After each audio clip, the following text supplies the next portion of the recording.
Engine room, ahead 3/4. Stand by. Steady as she goes. Captain, welcome aboard the Liberty Belle. I'm your captain, Horace Bixby, and my pilot with me here on the Texas deck is a young cub that goes by the name of Sam Flip. He's marking his 100th voyage down the river today with nary a calamity on his watch so far. Sam knows this river like his own backyard. Sam, tell our guest everything you know about this river. Well now, I always figure it is better to keep your mouth shut and feel stupid than to open it and remove all doubt. But I will tell you this, I love this river more than anything else.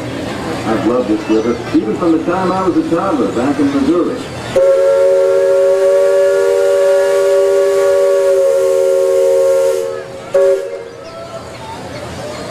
Before we get too much further out of port, I think I should mention that you best not be sitting on those handrails. They're the only thing between you and the river, and the river don't always take kindly to uninvited guests. We've also had reports of river pirates operating in the vicinity, so I wouldn't lean out beyond those rails for that reason either.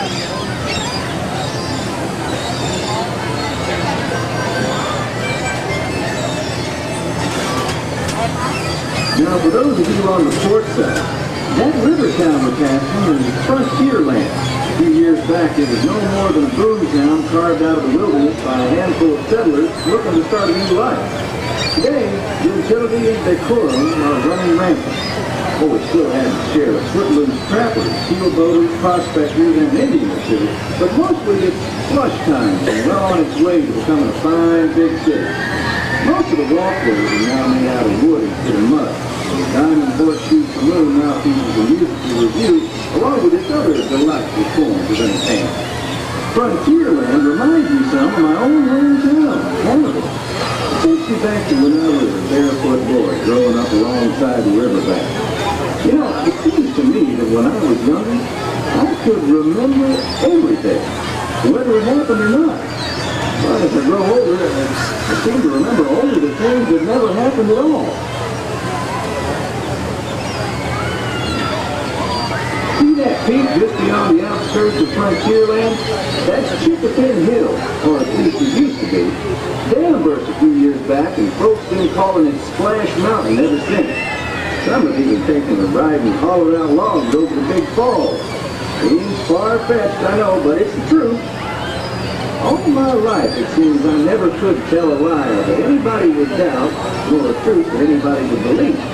But believe me when I tell you, truth is the most valuable thing we have. So I make sure I only use it with a conscience.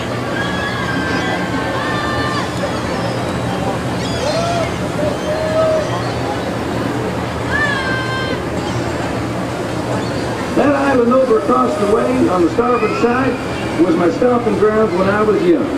Exceedingly young. Marvelously young. Young by hundreds of years. Younger than I will ever be again. It's called Tom Sawyer's Island, and is named for a friend from my boyhood. Even today, the only way you can get there is by raft. Old man Harper's grain mill is there, back in the woods just off Tom's Landing. And that's Muck Potter's pond and his windmill. We almost came up once. And there's Huck's Landing. I always did like Huck. He could swear just wonderful. He and Tom and I spent most of our wild and reckless youth exploring that island. Lots of caves, lots of adventure, if you know where to look. And we all knew where to look.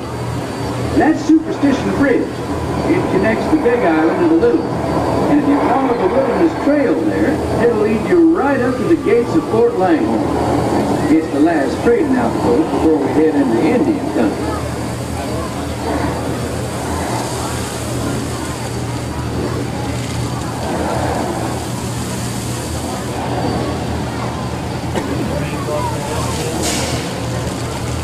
off to the port side there.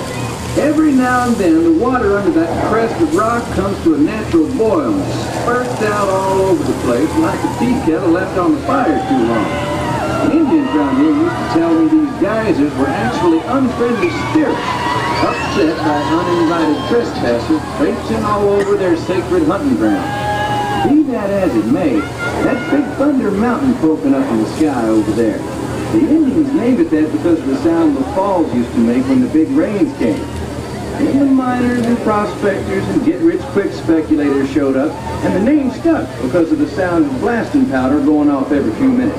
There's not so much blasting these days, just ghost stories about a runaway mine train loaded down with simple-hearted, terror-filled folks like you.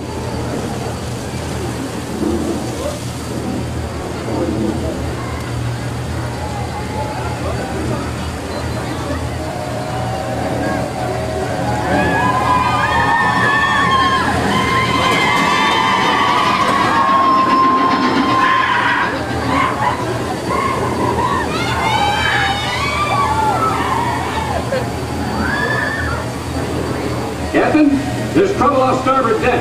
Settlers' cabins aflame. Deck watch, stand alert. Aye, aye, sir. Crew, stand ready. Well, Sam, looks like the reports of river pirates out this way are true. You can see for yourself what low down, no good, mangy farmers they are. Well, I haven't heard of them attacking any river boats, but a few keel boats have had nothing to do. Not much we can do now, except to leave word at the next port that the bubble's still stirring out this way. Yes, sir.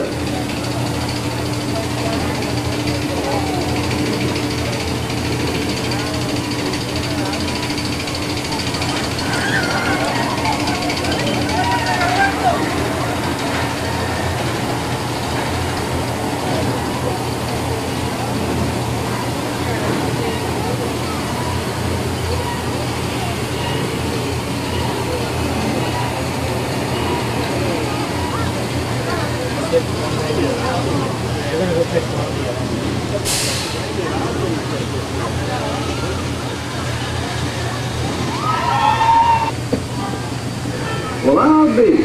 Look who's drifted out of the bayou. Off the port, Captain. It's Beacon Joe. Old Beacon's been marking this river for longer than I can remember. Every time the river cuts a new channel, Old Beacon puts out a marker to let us know whether it's safe to travel or not. However, Sam here has been bragging that if push came to shove, he can navigate the Liberty Belle on a heavy duty. Isn't that so, Sam? Well, I was born humble, Captain, but mostly it's worn off.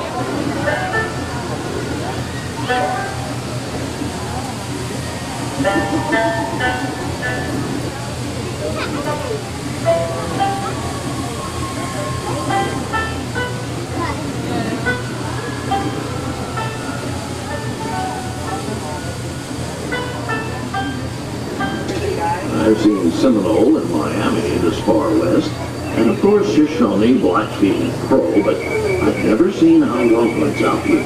Lots of game out this way. I've seen moose and deer and plenty of other critters. They're following the food trail. That other village off the port has been here a while. Most of the Indians along the river don't quite know what to make of our steamboat. They call it Seminole, which means fire canoe, because of the smoke and sparks pouring out of our backstacks. The first time we passed this way, they thought it was the return of one of their heavenly messengers. They said our riverboat was a comet of the sun.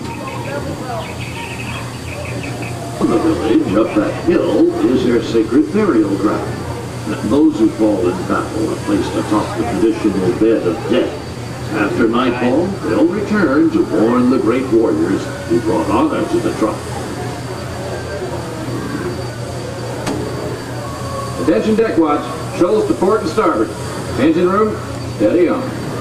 We're entering shallow water, but Throat corner. Attention deck crew.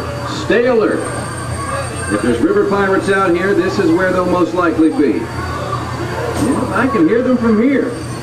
But from all the commotion, it sounds like their interests lie elsewhere.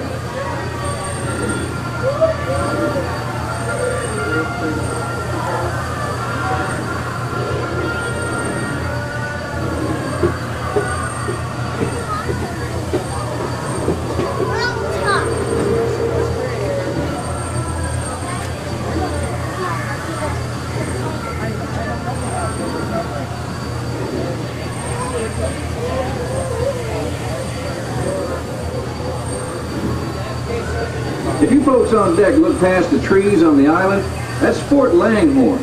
Most of these old forts started out as trading posts. Then as settlers started heading west, the army came in and took them over. My feeling is, these days, there's a lot less frontier and a lot more civilization than is truly necessary. Leadsman, give me a depth reading. Sing out. By the mark, halfway, but one, mark way, no bottom, save water, mark way, safe passage.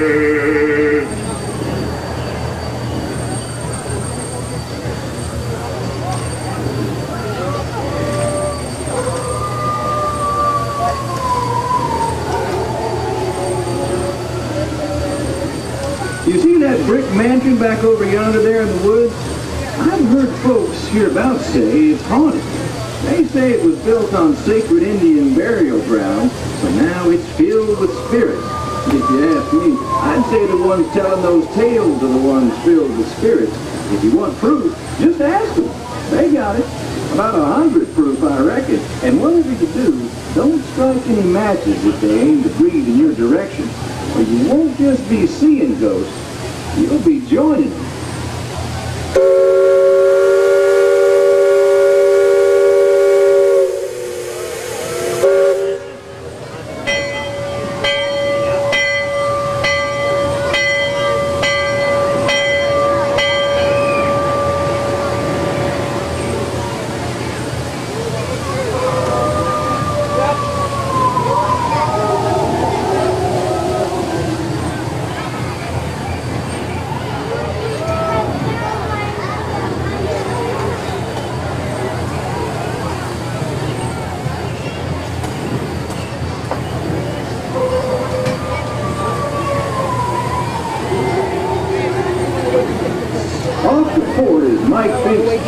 A few years back, Mike, who likes to call himself King of the River, challenged the self-proclaimed King of the Wild Frontier, also known as Congressman David Crockett, to a river race.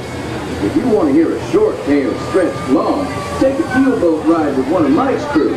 You'll wish you were back here riding the river with me.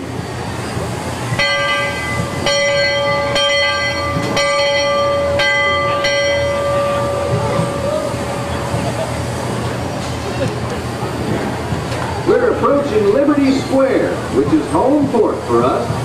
We'll be putting the crew. Thanks for flying the waterways with us, and I hope I see you next time around the river bend. Thanks, Sam, and thank you, everyone, for traveling the rivers of America with us today. Engine room. Approach levee at 1/4 steam. Man the bow line. Purser, check freight and cargo. All hands prepare to dock. All passengers, stand by to go ashore.